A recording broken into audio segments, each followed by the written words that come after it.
कहानी की शुरुआत एक ऐसी दुनिया से होती है जो कभी इंसानों से भरी हुई थी, लेकिन अब उसके हर कोने पर तबाही के निशान दिखाई देते हैं। एक न्यूज रिपोर्ट के जरिए बताया जाता है कि करीब 10 साल पहले एक भयानक वायरस ने पूरी दुनिया को अपनी चपेट में ले लिया था। ये कोई आम बीमारी नहीं थी। जो भी इंसान मरता वह दोबारा एक खौफनाक ज़ॉम्बी बनकर लौट आता। देखते ही देखते शहर, गांव और देश इस आफत के सामने झुकने लगे। हालात इतने खराब हो गए कि इंसानों और ज़ॉम्बियों के बीच लगातार जंग छिड़ गई। लाखों लोग अपनी जान गंवा बैठे और हर नई मौत के साथ ज़ॉम्बियों की संख्या और बढ़ती चली गई। जब सरकारों को लगा कि हालात अब काबू से बाहर हो चुके हैं, तब उन्होंने एक बेहद कठोर फैसला लिया। जिन इलाकों में संक्रमण सबसे ज्यादा था उन्हें बमबारी करके पूरी तरह मिटा दिया गया। इस कदम से बहुत से ज़ॉम्बी खत्म हुए, लेकिन कई निर्दोष लोग भी इसकी भेंट चढ़ गए। समय बीतता है और 10 साल बाद दुनिया किसी तरह खुद को फिर से संभाल लेती है। नई इमारतें बन चुकी हैं, लोग सामान्य जिंदगी जीने की कोशिश कर रहे हैं, लेकिन पुराने जख्म अब भी बाकी हैं। इसी दौरान रिपोर्ट में एक मशहूर जगह का जिक्र किया जाता है जिसे द रिजॉर्ट कहा जाता है। ये एक ऐसे द्वीप पर बनाया गया था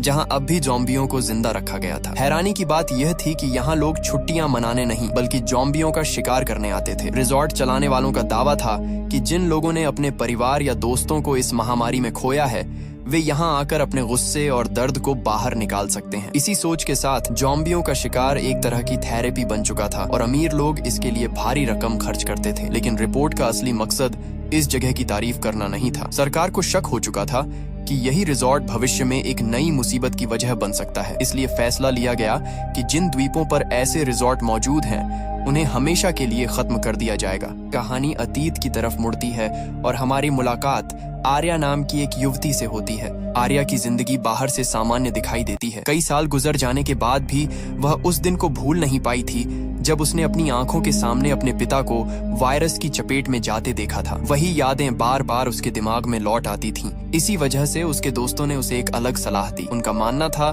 कि शायद द रिजॉर्ट की यात्रा उसके लिए मददगार साबित हो सकती है। वहां जाकर वह उन ज़ॉम्बियों का सामना कर पाएगी जिनसे जुड़ी यादें उसे सालों से परेशान कर रही थीं। काफी सोचने के बाद आर्या इस सफर के लिए तैयार हो जाती है और अपने कुछ दोस्तों को भी साथ ले लेती है। द्वीप की ओर जाते समय उनकी मुलाकात 2 युवा लड़कों से होती है। दोनों वीडियो गेम खेलने के शौकीन थे और एक प्रतियोगिता जीतकर यहाँ तक पहुँचे थे। उनके लिए यह पूरा सफर किसी रोमांचक एडवेंचर से कम नहीं था। वे लगातार मजाक और उत्साह में डूबे रहते हैं, जबकि आर्या का ध्यान कहीं और ही भटका हुआ था। रास्ते में एक और लड़की सारा उनसे जुड़ती है। वह बताती है कि उसकी शादी होने वाली थी, लेकिन आखिरी समय पर उसका रिश्ता टूट गया। इस सदमे से बाहर निकलने के लिए उसने भी इस यात्रा को चुना था। धीरे धीरे यह अलग अलग परेशानियों से जूझ रहे लोगों का एक छोटा सा समूह बन जाता है जो एक ही जगह पर राहत तलाशने जा रहा था। कुछ देर बाद सभी लोग द्वीप पर बने आलीशान रिजॉर्ट में पहुंच जाते हैं। यहाँ हर चीज बेहद शानदार दिखाई देती है, लेकिन खिड़की से बाहर देखते हुए आर्या की नजर एक शरणार्थी बस्ती पर पड़ती है। वहाँ रहने वाले लोग अब भी पुराने संकट की कीमत चुका रहे थे।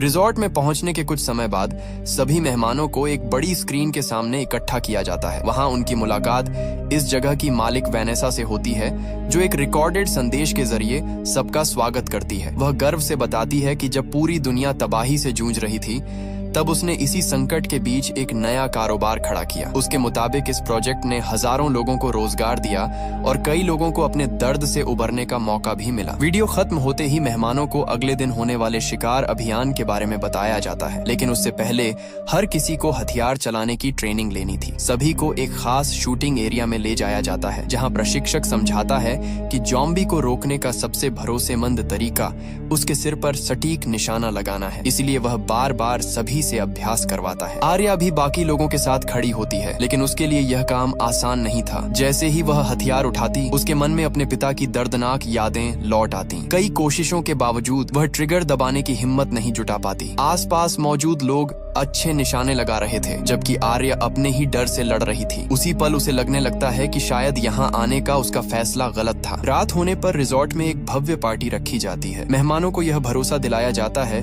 कि यहाँ की सुरक्षा अभेद्य है और किसी भी ज़ॉम्बी से उन्हें कोई खतरा नहीं है। अपनी बात साबित करने के लिए वैनेसा मंच पर एक जंजीरों से बंधे ज़ॉम्बी को भी लेकर आती है। वह बिना डरे उसके बिल्कुल करीब खड़ी हो जाती है और दावा करती है कि सब कुछ पूरी तरह नियंत्रण में है। उसकी बातों पर मौजूद लोग तालियां बजाने लगते हैं। लेकिन उसी दौरान भीड़ से दूर सारा चुपचाप एक अलग योजना पर काम कर रही थी। मौका मिलते ही वह रिजॉर्ट के कंट्रोल सेक्शन में घुस जाती है। वहाँ वह सिस्टम से कुछ गोपनीय फाइलें निकालने लगती है। सारा का मकसद सिर्फ छुट्टियां बिताना नहीं था, वह इस जगह से जुड़े ऐसे राज खोज रही थी जिनके सामने आने से पूरे रिजॉर्ट की सच्चाई दुनिया के सामने खुल सकती थी। सारा कंट्रोल सेक्शन के अंदर तेजी से अपना काम पूरा करने में लगी हुई थी। उसे यकीन था कि यहाँ छुपे दस्तावेज इस रिजॉर्ट की असली तस्वीर दुनिया को दिखा सकते हैं। कुछ ही मिनटों में वह जरूरी डेटा अपने डिवाइस में कॉपी कर लेती है और किसी की नजर पड़ने से पहले वहाँ से निकल जाती है। उसे लगता है कि उसका मिशन सफल हो गया है, लेकिन असल खतरा अब भी शुरू हुआ था। सारा को इस बात का बिल्कुल अंदाजा नहीं था कि जिस फाइल के जरिए सिस्टम में घुसपैठ की गई, उसके साथ एक खतरनाक वायरस भी अंदर पहुंच चुका है। धीरे धीरे रिजॉर्ट के कंप्यूटर नेटवर्क में गड़बड़ियां शुरू हो जाती हैं। कई कैमरे जवाब देने लगते हैं, सुरक्षा प्रोग्राम धीमे पड़ जाते हैं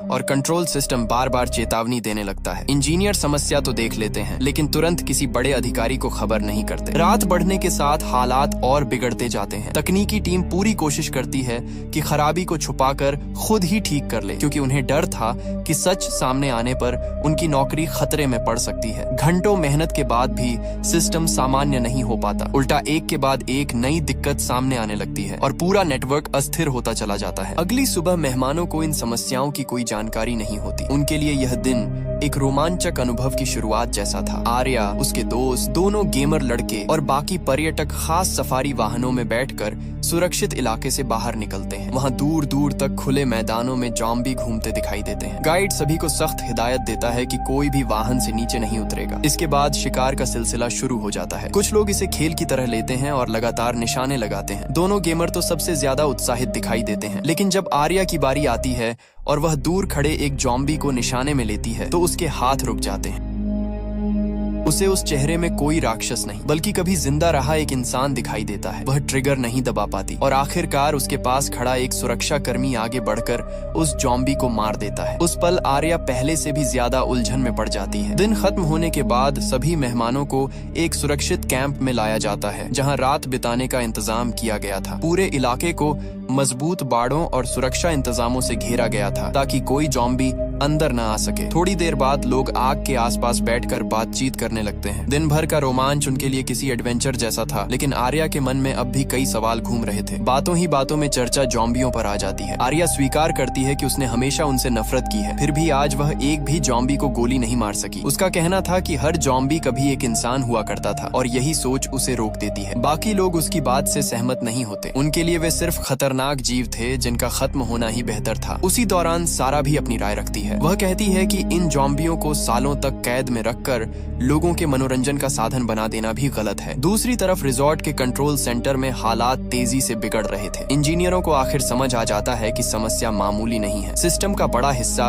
उनकी पकड़ से बाहर जा चुका था। अब उन्हें मजबूर होकर ऊपरी अधिकारियों को सूचना देनी पड़ती है, लेकिन तब तक बहुत देर हो चुकी थी और वायरस पूरे नेटवर्क में फैल चुका था। कुछ ही पलों बाद पूरा कंट्रोल सिस्टम ठप पड़ जाता है। निगरानी कैमरे बंद हो जाते हैं, सुरक्षा गेट जवाब दे देते हैं और इलेक्ट्रॉनिक बाड़ें निष्क्रिय हो जाती हैं। सबसे खतरनाक बात यह थी कि जिन क्षेत्रों में ज़ॉम्बियों को बंद रखा गया था, वहां के दरवाजे भी खुलने लगते हैं। देखते ही देखते सैकड़ों ज़ॉम्बी आजाद हो जाते हैं। कई लोग अचानक हुए हमलों का शिकार बन जाते हैं। इसी बीच रिजॉर्ट की मालिक वेनेसा को भी पूरी तबाही की खबर मिल जाती है, लेकिन लोगों को बचाने की बजाय वह सबसे पहले अपनी सुरक्षा के बारे में सोचती है। वह खुद को एक सुरक्षित कमरे में बंद कर लेती है और बाहर मरते लोगों की आवाजें सुनती रहती हैं। उधर जंगल के पास बने कैंप में मौजूद आर्या और बाकी मेहमानों को अभी तक असली खतरे का अंदाजा नहीं था। अचानक पूरे इलाके की बिजली चली जाती है और चारों तरफ अंधेरा फैल जाता है। कुछ सेकंड बाद बाढ़ के उस पार अजीब हलचल दिखाई देने लगती है। गाइड स्थिति समझने की कोशिश करता है, लेकिन जल्द ही उसे एहसास हो जाता है कि कुछ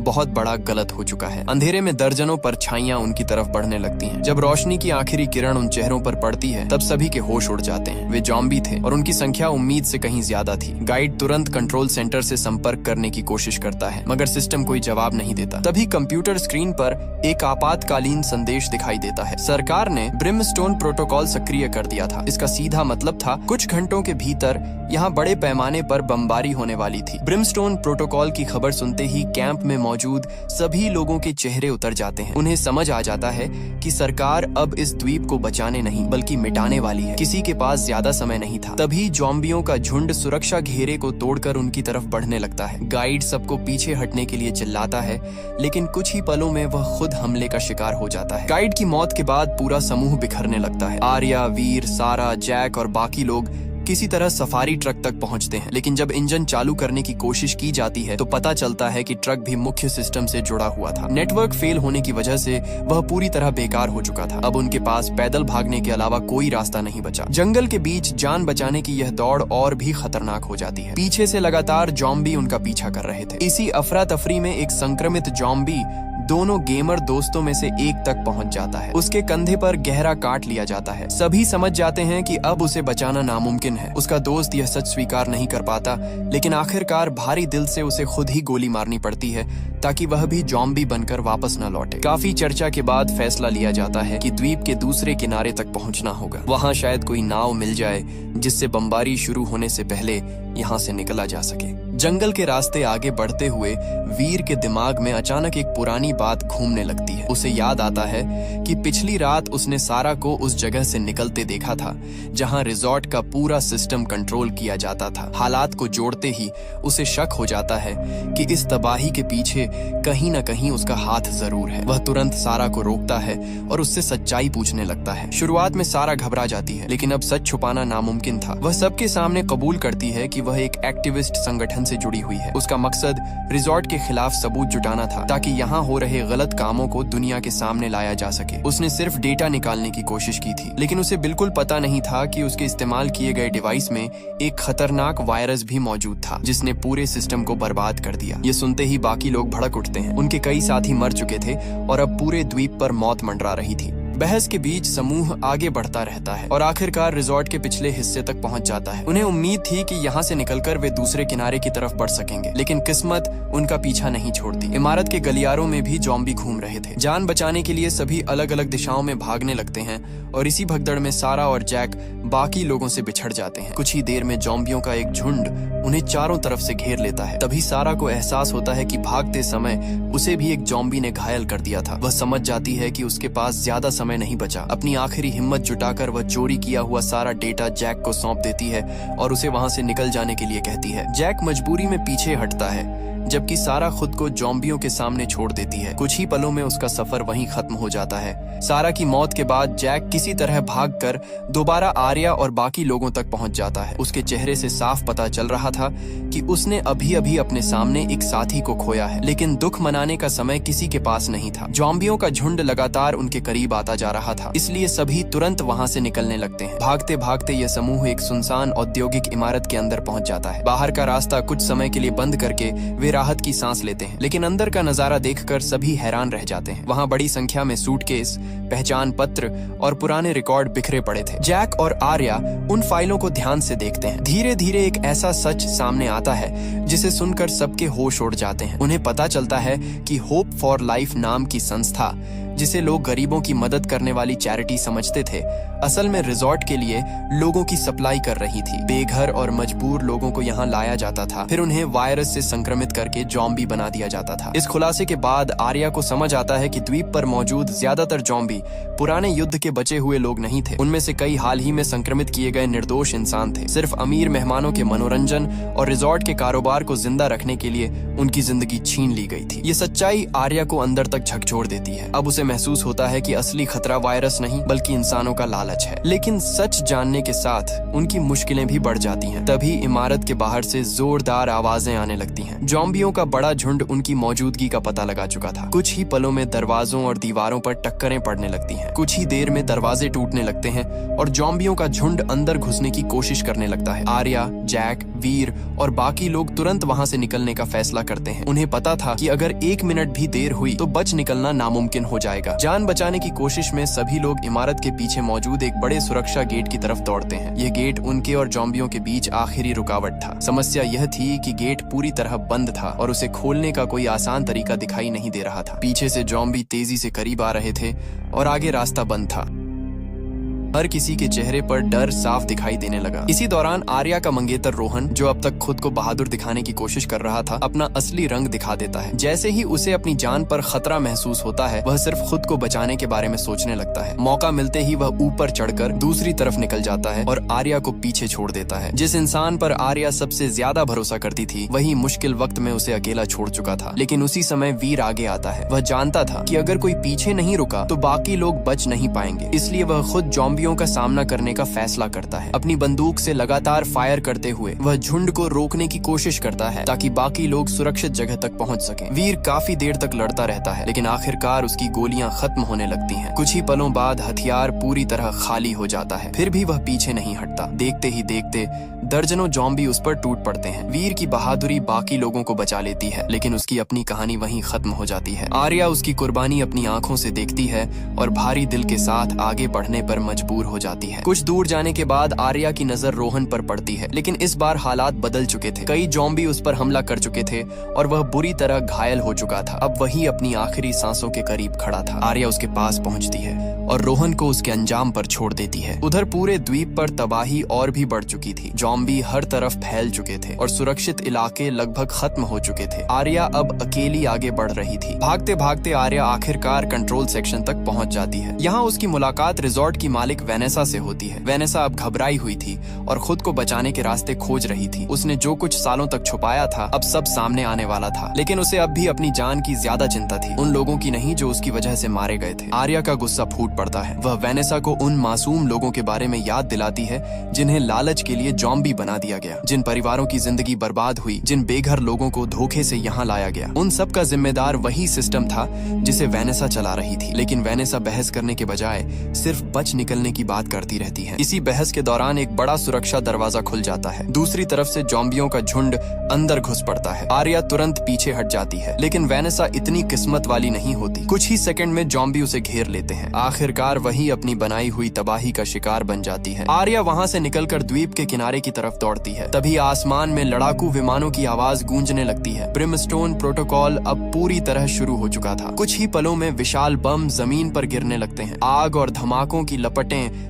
तेजी से उसकी तरफ बढ़ती है। खुद को बचाने का कोई रास्ता न देखकर आर्या सीधे समुद्र में छलांग लगा देती है, जबकि पूरा द्वीप आग के समंदर में बदलता जा रहा था। कहानी अब 3 हफ्ते आगे बढ़ जाती है। न्यूज चैनलों पर लगातार उसी द्वीप की चर्चा हो रही थी जहां कुछ समय पहले भयानक तबाही हुई थी। सरकारी रिपोर्ट में दावा किया जाता है कि बमबारी के बाद वहां मौजूद कोई भी इंसान जिंदा नहीं बचा। दुनिया यह मान चुकी थी कि उस हादसे के साथ पूरी कहानी खत्म हो चुकी है, लेकिन सच्चाई कुछ और थी। समुद्र में छलांग लगाने के बाद आर्या किसी तरह अपनी जान बचाने में कामयाब हो गई थी। उसके पास एक ऐसी चीज भी थी जो हजारों लोगों की सोच बदल सकती थी। यह वही डेटा था जिसे सारा अपनी जान की कीमत पर बचाकर रखना चाहती थी। अब यह सबूत आर्या के हाथ में था और वह इसे छुपाने वाली नहीं थी। कुछ ही दिनों बाद आर्या उस डेटा को सार्वजनिक कर देती है। फाइलों के सामने आते ही पूरे देश में हड़कंप मच जाता है। लोगों को पता चलता है कि रिजॉर्ट सिर्फ एक पर्यटन स्थल नहीं था, बल्कि उसके पीछे इंसानों का शोषण करने वाला एक खतरनाक नेटवर्क काम कर रहा था। आर्या रातों रात सुर्खियों में आ जाती है। पत्रकार उससे बात करना चाहते हैं, चैनल उसका इंटरव्यू लेने के लिए लाइन लगाते हैं, लेकिन वह किसी के सामने अपनी कहानी बताने नहीं जाती। कहानी का अंत यहीं होता हुआ दिखाई देता है, लेकिन फिल्म अभी अपना आखिरी राज दिखाना बाकी रखती है। दुनिया ये मान चुकी थी कि द्वीप पर मौजूद हर ज़ॉम्बी बमबारी में खत्म हो चुका होगा। सरकार भी अपनी कार्रवाई को सफल घोषित कर चुकी थी। लोगों को लग रहा था कि अब यह खतरा हमेशा के लिए मिट चुका है। लेकिन पोस्ट क्रेडिट सीन में एक बिल्कुल अलग तस्वीर सामने आती है। समुद्र के बीच मलबे और जली हुई जमीन के टुकड़ों के बीच कुछ हलचल दिखाई देती है। धीरे धीरे पता चलता है कि कई ज़ॉम्बी उस भयानक हमले से बच निकले थे। वे घायल जरूर थे, लेकिन अब भी जिंदा थे और लगातार आगे बढ़ रहे थे। कुछ समय बाद यही संक्रमित जीव समुद्र के रास्ते दूसरे इलाकों तक पहुंचने लगते हैं। तट के करीब मौजूद कुछ लोग पहले तो उन्हें सामान्य बचे हुए लोगों की तरह समझते हैं, लेकिन अगले ही पल हालात बदल जाते हैं। अचानक हमले शुरू हो जाते हैं और नए शिकार बनने लगते हैं। जिस खतरे को खत्म समझा जा रहा था, वह एक बार फिर इंसानों के बीच लौट आया था। यह दृश्य साफ इशारा देता है कि सरकार का सबसे बड़ा फैसला ही उसकी सबसे बड़ी गलती बन गया। द्वीप को तबाह करने से समस्या खत्म नहीं हुई, बल्कि कुछ संक्रमित जीव दुनिया के दूसरे हिस्सों तक फैलने का मौका पा गए। अब यह खतरा सिर्फ एक द्वीप तक सीमित नहीं रहा था, बल्कि पूरी मानवता के लिए नई मुसीबत बनने वाला था। इसी डरावने संकेत के साथ फिल्म अपनी कहानी समाप्त करती है। आर्या ने दुनिया के सामने सच तो ला दिया, लेकिन वायरस का खतरा अब भी जिंदा था। असली लड़ाई शायद खत्म नहीं हुई थी, बल्कि अब एक नए और कहीं ज्यादा खतरनाक दौर की शुरुआत होने वाली थी।